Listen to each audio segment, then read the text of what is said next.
What's your future goal? What does the next 3 to 5 years look like? Because I was about to wrap it all up then, but I think we should crystal ball it a little bit. What are you and Cameron looking to achieve within your marketplace or beyond within the next 3 to 5 years? What does it look like?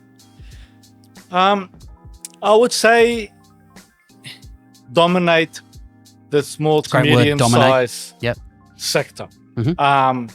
By saying that, we're not trying to be the number one, but when I say dominate, I want to dominate the satisfaction in delivering satisfactory cleaning to all of our customers, and also working with our franchisees, growing and exceeding their expectations in being financially independent.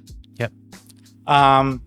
Meeting and exceeding their goals on what they were expecting. So, and that's one of the great things that I love about this, is that we're constantly seeing that with our franchisees, buying their dream cars, paying off their mortgage a lot quicker, investing into other business. So that's must be very satisfying. Oh, absolutely. Yeah. Absolutely. Excellent, Marion. That's a great way. That's a perfect way to finish, I think. Don't you reckon?